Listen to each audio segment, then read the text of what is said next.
Assalamualaikum warahmatullahi wabarakatuh. Bismillahi walhamdulillah. Wassalatu wassalamu ala rasulillah wa ala alihi wa sahbihi wa mawalah. Sobat Arifin TV, bertemu lagi dengan saya. Kali ini saya akan membahas bagaimana sakitnya, bagaimana ruh itu dicabut dalam tubuh kita berdasarkan hadis Rasulullah Shallallahu Alaihi Wasallam dan pengalaman yang saya dapat dalam kehidupan saya sehari-hari. Sobat Arifin TV, saya ingin bercerita bagaimana Nabi Allah Idris alaihissalam kedatangan seorang tamu. Tamu itu adalah seorang malaikat yang bernama Malaikat Ijrail. Nabi Idris bertanya kepada Malaikat Ijrail, apakah gerangan antum datang ke sini?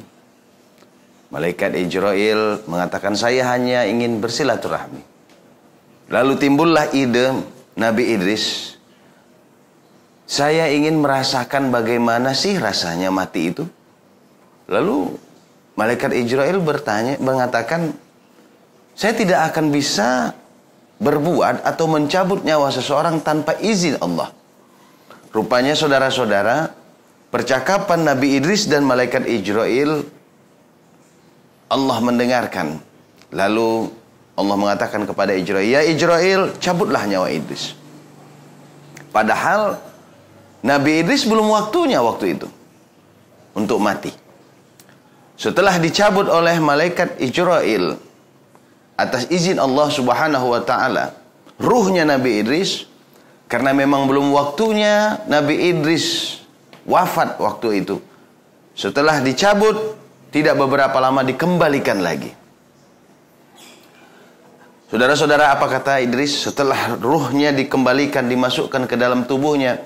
Demi Allah, sesungguhnya rasa mati yang kurasakan, rasa ruh yang dicabut dari jasadku yang kurasakan, sakitnya bagaikan kambing dikulitin hidup-hidup. Masya Allah, saudara. Kita tahu tentunya Malaikat Ijrail mencabut ruhnya Nabi Idris, seorang Nabi Allah, tentunya dengan rasa pelan-pelan, dengan rasa kasih sayang. Nah, bagaimana pula orang yang durhaka kepada Allah?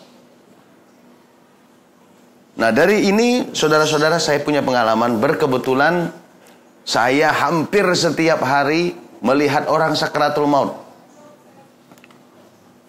Kebetulan saya setiap hari bekerja di suatu instansi kesehatan, dan pekerjaan saya untuk mentalkinkan orang yang lagi sakaratul maut. Berdasarkan hadis Rasulullah, laqinu indal mautakum, ajari kamulah orang yang hampir mati itu. Dari orang yang sekian banyak, ada yang 2 hari, ada setiap harilah saya melihat 90% tidak semua orang bisa mengucapkan kalimat la ilaha illallah dengan sempurna. Padahal kita tahu kalimat thayyibah, semudah-mudah kalimat thayyibah adalah la ilaha illallah. Contohnya bismillah, mulut atau bibir terkatup, bismillah.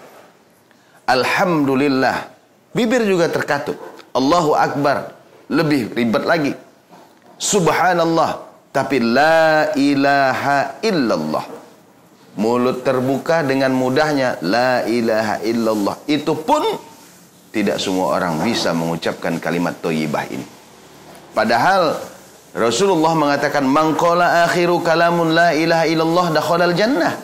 Barang siapa di akhir kalimatnya, di akhir hayatnya bisa mengucapkan kalimat la ilaha illallah dengan baik, balasannya adalah surga. Rupanya tidak semudah yang kita bayangkan, saudara-saudara. Kalimat thayyibah la ilaha illallah yang mudah ini pun tidak sanggup, dan tidak semua orang bisa mengucapkannya di akhir kalimat atau hayat hidupnya. Saudara-saudara, kebetulan saya bekerja di sebuah instansi rumah sakit yang kerja saya sebagai rohaniawan. Salah satunya adalah bertugas untuk mentalkinkan orang yang sakaratul maut. Nah, pada suatu hari saya mentalkinkan seorang anak muda yang umurnya ya sekitar 19 atau 20 tahun. yang lagi sakratul maut di ruang ICU, yang banyak kabel di tubuhnya, namanya ruang ICU, dalam keadaan sakratul maut. Saya sampai, ibunya lagi menangis, terus kemudian ibunya saya suruh baca Yasin. Sebagaimana Rasulullah mengatakan, bacalah Yasin karena Yasin itu memudahkan segala urusan.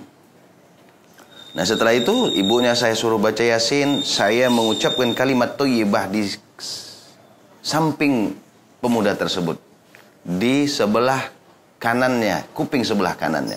La ilaha illallah, sambil ibunya baca Yasin. Sampai ibunya baca Yasin sampai akhir, belum ada tanda-tanda. Lalu setelah itu saya ambil alih si ibu ini tadi, saya bacakan Yasin kembali. Nah, di pertengahan saya baca Yasin, saudara-saudara, apa yang terjadi? Dengan spontan si anak muda yang lagi koma ini langsung berdiri. Berdiri dengan posisi seluruh kabel di tubuhnya tadi putus semua, atau copot atau lepas. Dalam hitungan 5-10 detik, saya melihat bagaimana sakratul maut yang sangat dahsyat pada saat itu. Kondisi 10 detik, si anak muda berdiri dalam keadaan tangan menggenggam, berdiri di atas jari-jari kakinya. Lalu hitungan 10 detik, rubuh lagi. Na'udzubillah, summa na'udzubillahi min dzalik. Sakratul maut yang dahsyat. Saya membayangkan bagaimana Rasulullah SAW mengatakan seenak-enak mati bagaikan ditusuk 1000 pedang. Bagaimana Nabi Allah Idris mengatakan seenak-enak mati bagaikan kambing dikulitin hidup-hidup. Lalu saya bayangkan bagaimana pula anak muda yang merasakan sakratul maut yang dahsyat ini. Masya Allah. Setelah saya telusuri, kenapa nih anak muda? Kenapa sakratul maut begitu dahsyat dia rasakan? Apa penyebabnya? Lalu saya tanyalah kepada ahlinya atau kepada keluarganya yang lain. Tuh anak muda kenapa ya? Sakratul maut begitu dahsyat dia rasakan. Saya telusuri ternyata salah satunya adalah dia durhaka kepada ibunya. Dia sering membuat ibunya menangis. Nah saudara-saudara, oleh karena itu ridullah fi ridho walidain. Ridhonya Allah tergantung ridhonya orang tua. Mari pengalaman yang singkat ini saudara-saudara, kita jadikan iktibar yang sangat luar biasa. Pertama, kullu nafsin dha'iqatul maut. Setiap yang bernapas, kita semua semakin hari semakin mendekat ke liang kubur. Bertambahnya usia, sebenarnya usia bukan bertambah, tapi berkurang setiap hari. Semakin dekat kita ke pintu kubur, maka jangan menunda-nunda taubat. Yang kedua, ijaza la yastakhiruna sa'ata wa la yastaqdimun. Kita tidak tahu besok, hari ini, detik ini, jika Allah menakdirkan ruh atau nyawa kita dicabut, tidak bisa lagi ditunda-tunda. Yang ketiga, mari bersihkan hati, terutama jangan ada dosa kepada orang tua kita. Karena itu bagian dari susahnya sakratul maut yang kita rasakan. Keikhlasan ibu. Sebenarnya banyak lagi kisah-kisah sahabat Rasulullah yang berhubungan dengan sakratul maut dan orang tua ini. Namun di segmen ini tentunya, mari jika ada kesalahan kita kepada orang tua, minta maaf segera. Jangan ditunda-tunda. Kita tidak tahu kapan, besok nanti. Kita tidak tahu kapan ruh kita dicabut oleh Allah Subhanahu wa Ta'ala. Mari bersegeralah bertaubat, bersegeralah minta maaf kepada orang tua, bersegeralah menjauhi maksiat dan dosa kepada Allah Subhanahu wa Ta'ala. Dengan demikian, tentunya sakratul maut yang kita rasakan insya Allah lebih mudah lagi dibanding sakratul maut yang sangat dahsyat. Kita berdoa kepada Allah, Allahumma khtim lana bihusnil khatimah wa la takhtim alaina bisu'il khatimah. Ya Allah, jadikan akhir hidup kami akhir yang baik, mengucapkan kalimat la ilaha illallah, dan jangan jadikan akhir hidup kami akhir yang buruk. Demikian, mudah-mudahan dapat bermanfaat. Billahi taufiq wal hidayah. Wassalamualaikum warahmatullahi wabarakatuh.